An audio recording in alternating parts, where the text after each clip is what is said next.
নজর রাখবো অন্যান্য খবরের দিকে। পাকিস্তানের সঙ্গে সংঘর্ষে ভারতের যুদ্ধবিমান ধ্বংস হয়েছে, মানলেন chief of defence staff Anil Chauhan.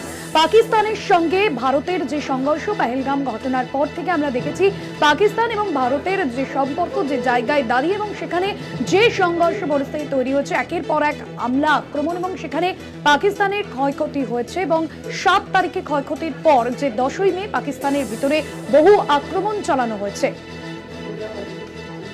ক্ষতি অস্বীকার করা হয়নি আগেই, এবারেও মেনে নিলেন সেনাকর্তা।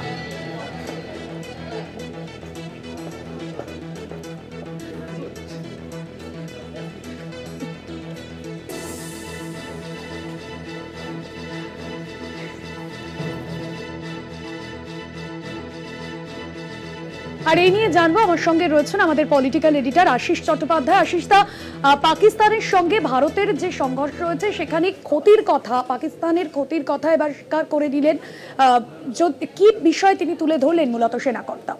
দেখো, এই ব্যাপারটা নিয়ে আমাদের এখনই অনেক বেশি মন্তব্য করার সময় আসেনি। যা বলার অনিল চৌহান নিজেই বলছেন। ব্লুমবার্গ টিভিতে এক সাক্ষাৎকারে তিনি বলেছেন ক্ষতি তো হয়েছে, সেটা বড় কথা নয়, কেন ক্ষতি হলো সেটাই আসলে আলোচনার বিষয়।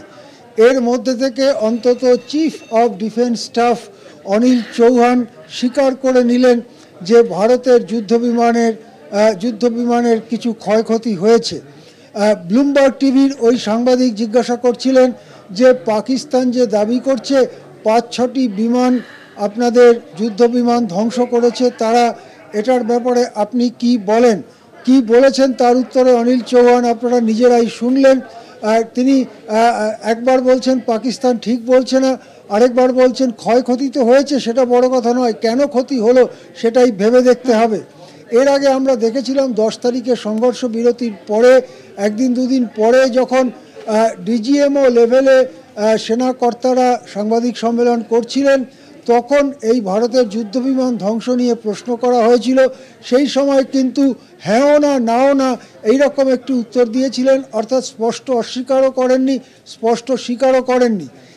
এর পরে রাহুল গান্ধী অভিযোগ করেছিলেন দুটো, একটা হচ্ছে অপারেশন সিঁদুরের আধ ঘন্টা আগেই নাকি পাকিস্তানকে জানানো হয়েছিল যে ভারত হামলা চালাতে যাচ্ছে, আর 2, কটি ভারতের যুদ্ধবিমান ধ্বংস হয়েছে তা বলুক সরকার। পরবর্তীকালে বিদেশ মন্ত্রকের পক্ষ থেকে জানানো হয়েছে যে অপারেশন সিঁদুরের আধ ঘন্টা আগে নয়, অপারেশন সিঁদুর শুরু হওয়ার আধ ঘন্টা পরে পাকিস্তানকে হামলার কথা জানানো হয়েছিল।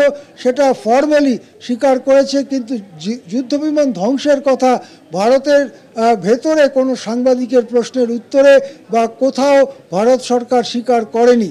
এবারে 3 বাহিনীর সমন্বয়ের দায়িত্বে chief of defence staff Anil Chauhan Bloomberg টিভিকে দেওয়া সাক্ষাৎকারে মেনেই নিলেন যে ভারতের যুদ্ধবিমান ধ্বংস হয়েছে। যদিও সংখ্যা স্পষ্ট করেননি তিনি, কিন্তু ব্লুমবার্গ টিভির সাংবাদিক 5-6 এইরকম একটি সংখ্যার কথা উল্লেখ করেছেন। সুতরাং এ ব্যাপারে অনিল চৌহান যা বলেছেন সেটাই যথেষ্ট। এ ব্যাপারে যথেষ্ট টিপ্পণী কাটা এখনই আমাদের পক্ষে ঠিক হবে না, কিন্তু কিছু যে ক্ষতি হয়েছে সেটা তো ভারতীয় সেনাই মানছে। হ্যাঁ, সঙ্গে থাকুন আশিস দা।